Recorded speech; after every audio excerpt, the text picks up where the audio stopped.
अस्सलामुअलैकुम प्यारे बच्चों, बहुत बहुत इस्तकबाल है आपका हमारे उर्दू चैनल उर्दू दर्स अदब में। बच्चों, पिछली क्लास में जो हमने पढ़ा था मुख्तसर अफसाना में, वो चैप्टर का नाम था फ़ोटोग्राफ़र, जो क़ुर्रतुल ऐन हैदर ने लिखा था। अफसाने की सिन्फ में से ही आज एक और चैप्टर हम पढ़ेंगे, एक और अफसाना हम पढ़ेंगे जिसका नाम है बिजुका, जो सुरेंद्र प्रकाश ने लिखा है। यहाँ मैं आपको नोट्स के ज़रिए इस चैप्टर को पढ़ा रही हूँ क्योंकि मेरे पास अभी ये बुक में अवेलेबल नहीं है। ठीक है, तो आप ध्यान से सुनिएगा। जो कुछ भी है इसमें सलीस उर्दू वो मैं आपको इक़्तिबासात के ज़रिए समझा दूँगी। सुरेंद्र प्रकाश के यहाँ सवाने हयात लिखी है जिन्होंने ये चैप्टर लिखा है बिजुका। इनका जो ज़माना रहा वो 1930 से 2002 तक रहा।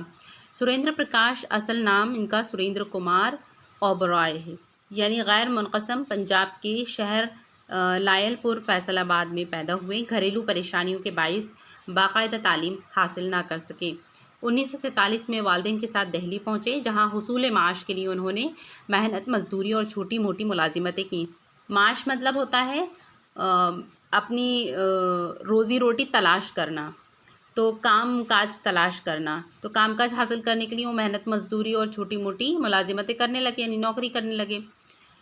कुतुब फरोशों के लिए फ़र्जी नामों से कहानियाँ और नॉवेल लिखे, यानी किताब बेचने वालों के लिए उन्होंने फ़र्जी नाम इस्तेमाल किया और कहानियाँ लिखने लगे और नॉवेल लिखने लगे। रेडियो में जज वक्ती तौर पर स्क्रिप्ट राइटर की हैसियत से भी काम किया, सिर्फ एक वक्ती तौर पर। इसी दौरान में जामिया उर्दू अलीगढ़ के इम्तहान अदीब व अदीब कामिल वगैरह भी पास किए, यानी ये डिग्रीज़ के नाम है अदीब व अदीब कामिल। ठीक है, कहाँ से पास किया उन्होंने? जामिया उर्दू अलीगढ़ से। सुरेंद्र प्रकाश का पहला अफसाना देवता लाहौर के एक हफ्तेवार पारिस में शाये हुआ था। दिल्ली पहुंचने के कई साल बाद अपने ज़ौक़ के मुताबिक लिखने का मौका नसीब हुआ तो उन्होंने नए कदमों की चाप और रोने की आवाज़ जैसे अलामती और तजरीदी अफसाने तहरीर किए, यानी लिखे।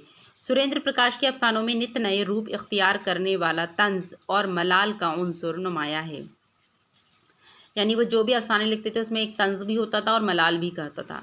ये अफसाने मौजूदा दुनिया के तसन्नो, मकरो फ़रेब, फितरत से दूरी और तहज़ीबी फ़िक्री ज़वाल की निशानदही भी करते हैं। सुरेंद्र प्रकाश के अफसानों का पहला मजमूआ दूसरे आदमी का ड्राइंग रूम 1968 में, दूसरा मजमूआ बर्फ़ पर मुकालमा 1981 में, तीसरा मजमूआ बाज़गोई 1988 में और चौथा हाजिर हाल जारी 2002 में शाये हुआ। सुरेंद्र प्रकाश को कई रियासती अदबी एजाज़ और मजमूआ बाज़गोई पर साहित्य अकादमी अवार्ड पेश किया गया। अफसाना बिजुका इसी मजमूए में शामिल है। बिजुका, यहाँ पर इसके अल्फाज मानी दिए हैं। खम पड़ना मतलब झुक जाना, वजूद मतलब हस्ती मुराद समाजी हैसियत, असना मतलब दौरान या बीच, बोलते ना इसी असना में यानी इसी दौरान। परवरिश कारबार मतलब पालने पोसने की जिम्मेदारी। खून की गर्दिश, रगों में खून का दौरान, पंडा, बदन जिस्म, चंगीरी, रोटियां रखने की डलिया, तन दही, फुर्ती या मुस्तैदी, बेर, बहादुर। बेर मतलब जो देहाती लैंग्वेज में कहा गया है, लेकिन इसको असल लफ्ज़ में कहते हैं वीर। थल, रेगिस्तान। बदस्तूर पहले की तरह बिजू का बांस या दरख्त की शाखों से बना हुआ एक ऐसा ढांचा जिसे टोपी और कमीज़ या कुर्ता पहनाकर खेत में आदमी की तरह खड़ा कर देते हैं। उससे डरकर दिन में चिड़िया और रात को गीदड़ वगैरह खेत से दूर रहते हैं। बाज़ जगह किसान इसे धोखा भी कहते हैं और आम लैंग्वेज में इसे काक भगोड़ा भी कहते हैं, जो हिंदी में इस्तेमाल किया जाता है। अहलमद यानी अहले मद इसका सही लफ्ज़ है, ये उस ज़माने में ऐसे कह दिया जाता था। अदालत में पेशकार का मुहर्रिर। बीर बजरंगी हनुमान जी का एक लक़ब। झूना सोना के साथ बतौर ताबे मोहमल इस्तेमाल होता है। बोलते ना सोना झोना क्या है, तो ताबे मोहमल यानी एक लफ्ज़ मोहमल के तौर पर भी इस्तेमाल कर दिया था। मसलन खुदा सोना झोना पहनना नसीब करे, यहाँ मुराद है बालियों में अनाज के सोने जैसे दाने। छलावा, धोखा, साया जो देखते ही गायब हो जाए। अब खुलासा दिया है सबक बिजुका का। सुरेंद्र प्रकाश ने अपने अफसाने की इब्तिदा प्रेमचंद के मशहूर नावल गोदान के मरकज़ी किरदार होरी से की है। जिसकी ज़िंदगी तरह तरह की परेशानियों में गुजरी और नॉवेल के अख्तिताम पर उसकी मौत वाक़ई हो गई। दोनों तहरीरों के दरमियान 40 बरस का फासला है। होरी गोदान में मर जाता है। कहानी के आगाज़ में होरी बहुत बूढ़ा दिखाया जाता है। उसके दोनों बेटे मर जाते हैं, एक गंगा में नहाते हुए और दूसरा पुलिस की मुठभेड़ में। होरी पर बहुओं और पोतों को पालने की जिम्मेदारी आ पड़ती है। उनके लिए वो अपनी बूढ़ी हड्डियों से हल चलाता है, खेत जोतता है, फसल बोता है। फसल की रखवाली के लिए खेत में एक बिजूका लगा देता है। होरी की मेहनत रंग लाती है और फसल लहलहाने लगती है। मगर जब होरी अपनी बहुओं और पोतों के साथ फसल काटने खेत पर पहुंचता है तो देखता है कि बिजूका के एक हाथ में दरांती है और चौथाई फसल कट चुकी है। होरी कटी हुई फसल देखकर पागल हो उठा और उसका बिजूका से झगड़ा हुआ। सरपंच ने बिजूका के हक में फैसला सुनाया कि बिजूका ने उस फसल की बाकायदगी से देखभाल की है, इसीलिए फसल के चौथाई हिस्से पर उसका हक है। फैसला सुनकर होरी को अपनी मौत करीब दिखाई देने लगती है। वो अपने बच्चों को वसीयत करता है कि अगले बरस तुम खेत में बिजूका नहीं लगाना, बल्कि मुझे उसकी जगह लगा देना, क्योंकि बिजूका बेजान नहीं है बल्कि उसमें जान आ जाती है और वह दरांती हाथ में लिए अपना हिस्सा मांगने आ जाता है। खेत के करीब होरी गिरता है और मर जाता है। उसके पोते पोतियाँ से एक बांस से बांध देते हैं। लोग तमाशा देखने लगते हैं। बिजूका ने अपने सर पर रखा हुआ शिकारी टोपा उतार कर सीने से लगा लिया और अपना सर झुका दिया। नफ्स मज़मून ये एक अलामती अफसाना है जिसमें होरी और बिजूका के किरदारों के ज़रिए ये बताया गया है कि जो मेहनत करता है उसे मेहनत का फल भी मिलना चाहिए। चूँकि बिजूका ने खेत की हिफाजत की थी, इसीलिए वो भी अपनी मेहनत का हकदार हुआ। यहाँ एक इक़्तिबास दिया गया है, आइए पढ़ते हैं इस इक़्तिबास को। छोटा सा यह पैराग्राफ है। इस पैराग्राफ में से आपको क्वेश्चन आंसर्स भी पूछे जाएंगे।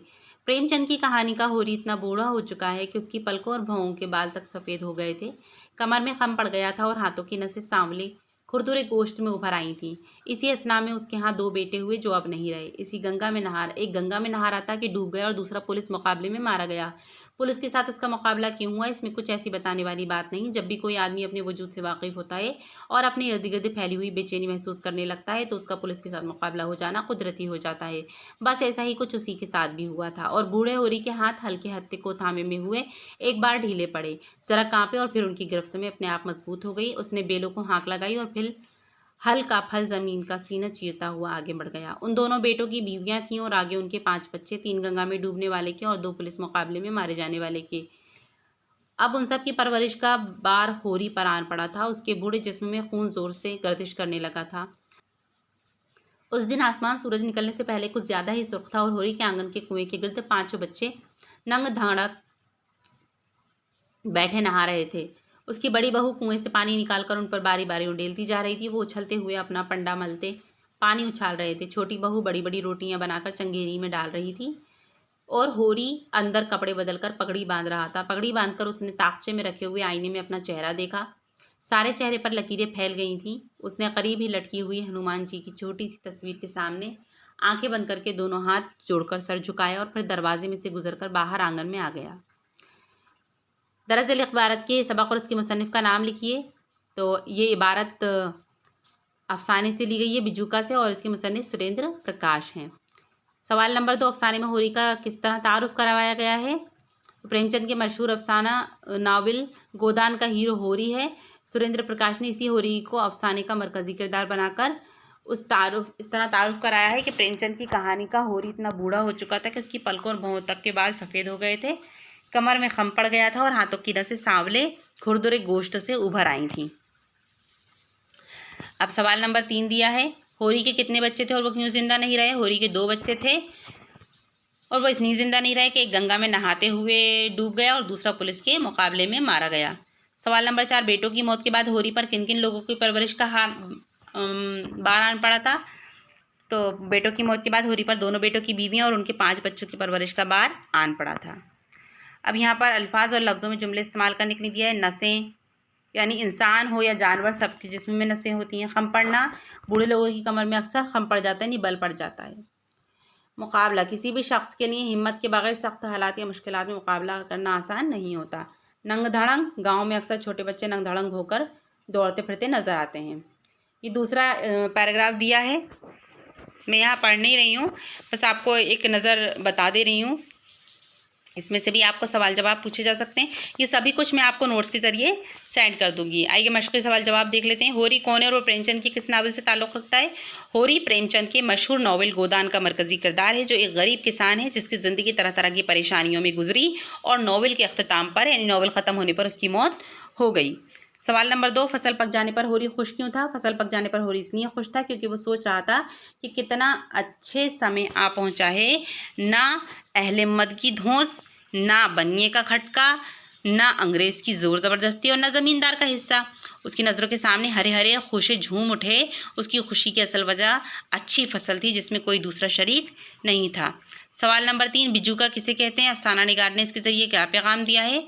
तो जवाब है, बिजूका बांस या दरख्त की शाखों से बना हुआ एक ढांचा होता है जिस टोपी और कमीज़ या कुर्ता पहनाकर खेत में आदमी की तरह खड़ा कर देते हैं ताकि जानवर और परिंदे उससे डरकर खेत से दूर रहें। बिजूका एक बेजान और बेज़रर शे है, मगर अफसाना निगार सुरेंद्र प्रकाश ने इस अफसाने में एक अलामत बनाकर ये बताया है कि किसानों का पहले भी इस्तेहसाल होता था और आज भी हो रहा है।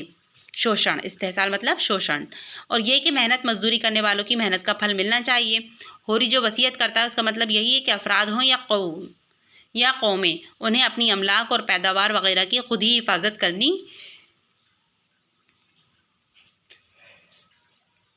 चाहिए। ये काम अगर वो दूसरों को सौंप देंगे तो एक दिन ऐसा आ सकता है कि तहफ़्फ़ुज़ करने वाले बेजान भी अपना हिस्सा तलब करने लगें। सवाल नंबर 4, होरी ने अपने घर वालों को क्या वसीयत की थी? होरी ने अपने घर वालों को वसीयत की थी, सुनो ये शायद हमारी ज़िंदगी की आखिरी फसल है, अभी थल खेत से कुछ दूरी पर है, मैं तुम्हें नसीहत करता हूँ अपनी फसल की हिफाजत के लिए फिर कभी बजूका ना बनाना। अगले बरस जब हल चलेंगे बीज या बोया जाएगा और बारिश का अमृत खेत में से कोपलों को जन्म देगा तो मुझे एक बांस पर बांधकर खेत में खड़ा कर देना बिजूका की जगह पर। मैं तब तक तुम्हारी फसलों की हिफाजत करूंगा जब तक थल आगे बढ़कर खेत की मिट्टी को निगल नहीं लेगा और तुम्हारे खेतों की मिट्टी भरी भरी नहीं हो जाएगी। मुझे वहाँ से हटाना नहीं, वहीं रहने देना ताकि जब लोग देखें तो उन्हें याद आए कि बिजूका नहीं बनाना। बिजूका बेजान नहीं होता, आपसे आप उसे ज़िंदगी मिल जाती है और उसका वजूद उसी दरांती थमा देता है और उसका फसल 1/4 पर हक हो जाता है। अब ये सबक से मुतालिक सवाल जवाब दिए। सुरेंद्र प्रकाश के अफसाने बिजूका पर इजहार ख्याल कीजिए। तो मजमूई एतबार से अफसाना बिजूका आज के किसानों की बदहाली पर लिखा गया एक उम्दा अफसाना है। बिजूका सुरेंद्र प्रकाश का एक ऐसा अफसाना है जिस पर प्रेमचंद की रिवायती अंदाज के साथ अलामतों का खूबसूरत इस्तेमाल भी है। होरी यूं तो प्रेमचंद के मशहूर नावल गोदान का मरकज़ी किरदार है और सुरेंद्र प्रकाश ने ये नाम इसलिए इस्तेमाल किया है कि अफसानवी अदब बिलखुसूस प्रेमचंद की तहरीरों के पढ़ने वालों के जहन में किरदार के खदोखाल उसकी परेशानियाँ सामने आ जाएँ। होरी का किरदार मेहनत कश किसानों की अलामत है। फसल उगाने के लिए किसान मेहनत करते और मुसीबतें उठाते हैं। आज़ादी के बाद भी हिंदुस्तान में पहले की तरह किसानों का इस्तेहसाल हो रहा है।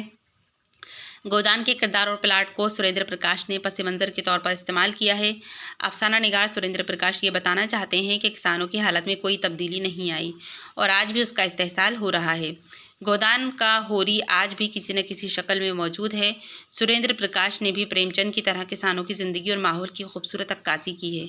उनके अंदाज़े तहरीर में तंज़ और सादगी के साथ फ़लसफियाना अंदाज़े फ़िक्र भी मिलता है। मसलन झूठ हमारी ज़िंदगी के लिए कितना ज़रूरी है। अगर भगवान ने झूठ जैसी नेमत न दी होती तो लोग धड़ाधड़ मरने लग जाते, उनके पास जीने का कोई बहाना ना रह जाता। हम पहले झूठ बोलते हैं और फिर उसे सच साबित करने की कोशिश में देर तक ज़िंदा रहते हैं।